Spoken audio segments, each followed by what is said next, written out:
શ્રી રામચરિત માનસ ગાન સાંભળી રહ્યા હતા. કલાકાર હતા એ હરિહરણ. આકાશવાણીના ભુજ કેન્દ્ર પરથી આપ આ પ્રસારણ સાંભળી રહ્યા છો.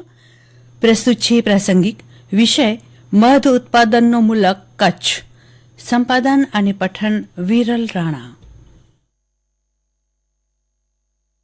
મધમાખી ઉછેરમાં નિપુણતા પ્રાપ્ત કરનાર એન્ટોન જાન્સાની જન્મજયંતિ નિમિત્તે દર વર્ષે 20મી મેના રોજ વિશ્વ મધમાખી દિવસ ઉજવવામાં આવે છે. ખાદ્ય સુરક્ષા, જૈવ વિવિધતા અને ટકાઉ કૃષિને સુનિશ્ચિત કરવામાં મધમાખીઓની મહત્વપૂર્ણ ભૂમિકાને સમજ્યા બાદ સંયુક્ત રાષ્ટ્રે 2017માં આ દિવસની સ્થાપના કરી હતી. ભારત મૂળભૂત રીતે એક કૃષિપ્રધાન અને વિવિધ વનસ્પતિની દ્રષ્ટિએ સમૃદ્ધ દેશ છે, જેમાં 80%થી વધારે લોકો ગ્રામ્ય વિસ્તારોમાં રહે છે અને ખેતી તથા તેના પર આધારિત ઉદ્યોગો ઉપર નભે છે. સ્વતંત્રતા પછી ઔદ્યોગિકરણના વિકાસ માટે ઘણા બધા પ્રયાસો થાય છે, જેમાં ખેતી આધારિત ઉદ્યોગો જેવા કે ડેરી, મત્સ્ય ઉદ્યોગો, મરઘાપાલન, રેશમના કીડા ઉછેર તથા મધમાખી ઉછેરનો પણ સમાવેશ થાય છે. આ બધા ઉદ્યોગોમાં મધમાખી ઉછેર એ ખૂબ જ અગત્યનો ખેતી આધારિત ઉદ્યોગ છે. મધ ઉત્પાદન ક્ષેત્રે સમગ્ર રાજ્યમાં 90% જથ્થો કચ્છ આપે છે. તેમાં પણ પાવરપટ્ટી અને બન્ની વિસ્તારનો ફાળો મુખ્ય ગણાય છે. જિલ્લામાં કુદરતી રીતે ઉછેરાતી એપિસ ફ્લોરિયા નામની વામન મધુમાખી દ્વારા મધ ઉત્પાદન થાય છે. જિલ્લા વન વિકાસ નિગમ લિમિટેડ દ્વારા દર વર્ષે આ મધમાખીની જાત દ્વારા 1000 ક્વિન્ટલ મધનું સરેરાશ ઉત્પાદન કરાય છે. કુદરતી મધ એકત્ર કરવાની મોસમ ખૂબ જ ટૂંકી અને મર્યાદિત છે. 15મી માર્ચથી લઈ 20મી એપ્રિલ સુધી લગભગ 1 થી સવા માસના ગાળામાં જ મધ એકત્ર કરવામાં આવે છે. મધના ઉત્પાદન માટે કુદરતી પરિબળો ખૂબ જ અગત્યનો ભાગ ભજવે છે.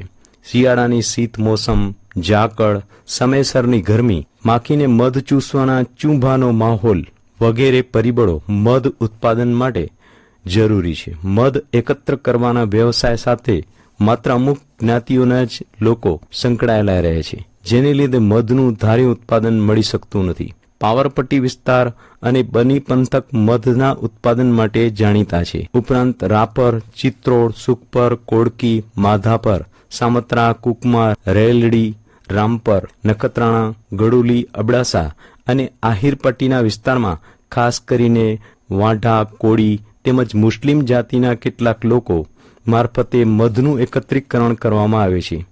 પરિવારના સભ્યો મધની શોધમાં જંગલ વિસ્તારમાં વહેલી સવારે નીકળી જાય છે અને સાંજે પરત ફરે છે. મધ એ પ્રાચીન કાળથી માનવજાત માટે સૌથી વધુ પ્રશંસા અને મૂલ્યવાન ઉત્પાદનો પૈકી એક છે.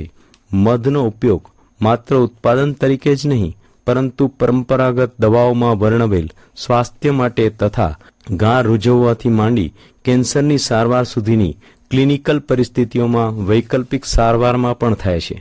પરંપરાગત મધનો ઉપયોગ આંખના રોગો, શ્વાસનળીના, અસ્થમા, ગળાના ચેપ, ક્ષયરોગ, તરસ, હેડકી, થાક, ચક્કર, હેપેટાઇટિસ, કબજિયાત, કૃમિનો ઉપદ્રવ, ખરજવું, અલ્સરના ઉપચાર અને ઘાવની સારવારમાં પણ મધની શ્રેષ્ઠતા સાબિત થઈ છે. મધમાખીની પેટીમાં એક મધપુડામાં એક રાણી અને એક નર અને બાકીના બધા વર્કર તરીકે ઓળખાય છે. આખી પેટીમાં રાણી માખી મોનિટરિંગ કરે છે. રાણી માખી એક દરરોજ 200 થી 1000 હિંડા મૂકે છે. બાકીના વર્કર તરીકે ઓળખાતી માખી બહારથી ખોરાક લાવવાનું કામ કરે છે. રાણી માખી રોયલ જેલી નામનો પદાર્થ ખોરાકમાં લેતી હોવાથી તેનું આયુષ્ય સૌથી વધુ 2 વર્ષ હોય છે. અન્ય વર્કર માખીઓનું 72 થી 100 દિવસનું આયુષ્ય હોય છે. મધની ખેતીમાં સરકાર દ્વારા 50% સહાય આપવામાં આવે છે, જેથી નાના ખેડૂતો પણ તેનો લાભ લઈ શકે છે. આ માટે ખેડૂતોએ ઓનલાઈન અરજી કરવાની રહે છે. બાદમાં બાગાયતી વિભાગનો સંપર્ક કરી અરજી માન્ય થયા પછી ખેડૂત સહાય મેળવી શકે છે.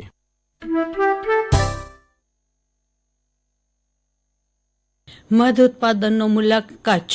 સંપાદન અને પઠન વિરલ રાણા. પ્રસારણ આકાશવાણીના ભુજ કેન્દ્ર પરથી કરવામાં આવ્યું.